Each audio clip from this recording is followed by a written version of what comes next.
Hello，歡迎嚟到固執式，我係陳小瑜。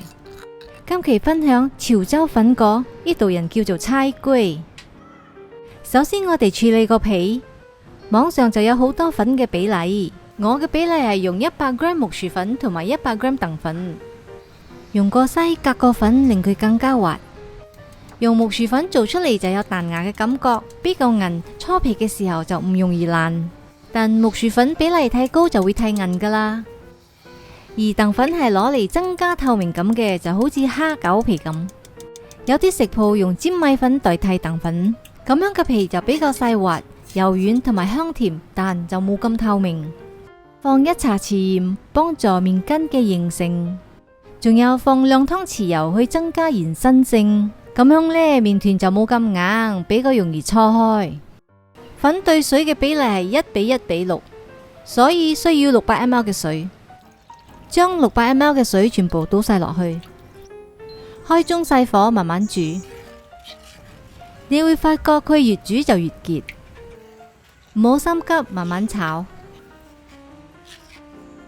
煮到好結嘅時候就需要少少臂力啦。我哋繼續炒。而家我嘅麵團已經夠熟，你睇到佢半透明啦，夠熟亦都好容易刮佢出嚟，唔黐鑊。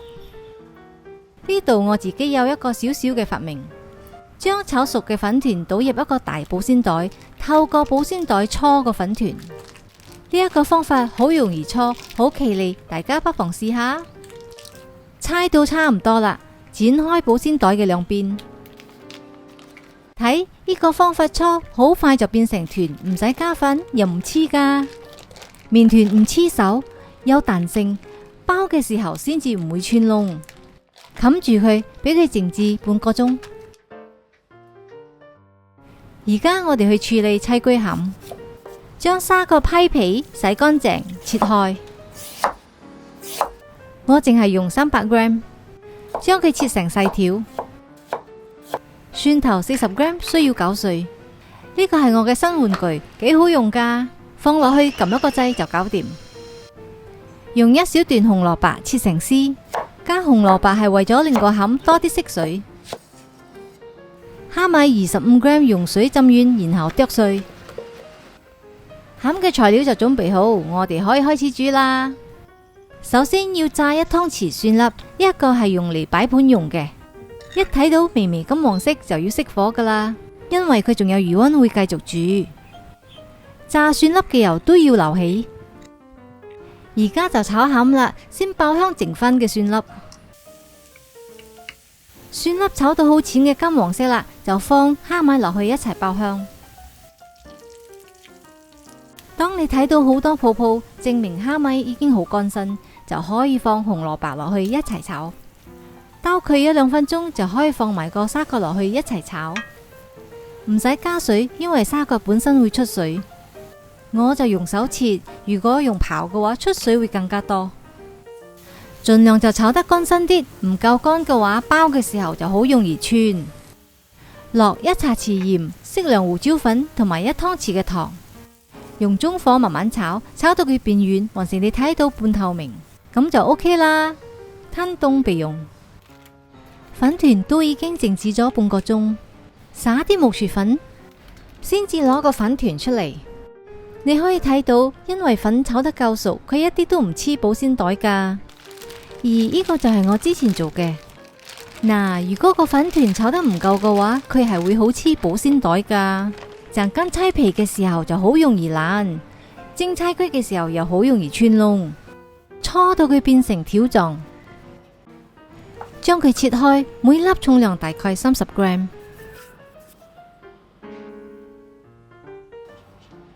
我呢個份量可以做到24粒，用塊布冚住佢先，避免佢變乾。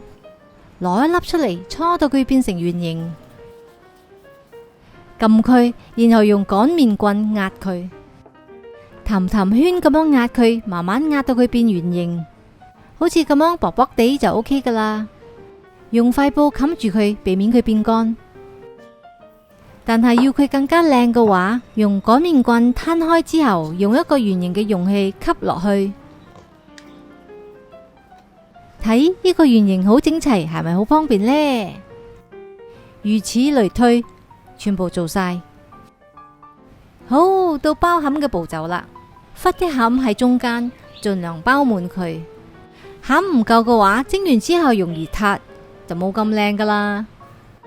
然後將佢對接，沿住個邊邊鏈幫佢收口。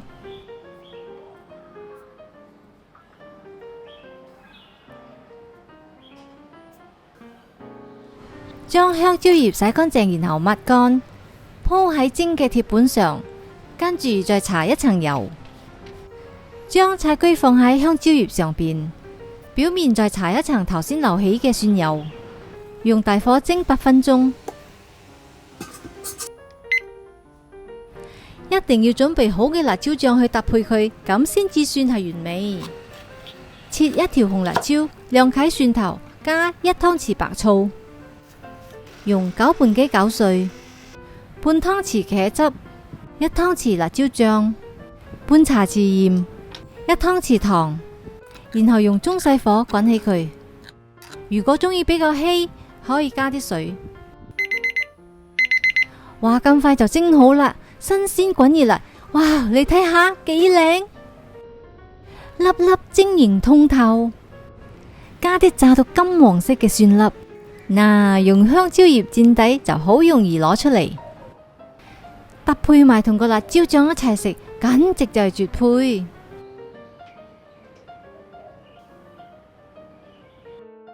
我定期分享南洋糕點，subscribe 我嘅 channel， 一上片就會通知你噶啦。咁我們就下期再見，拜拜。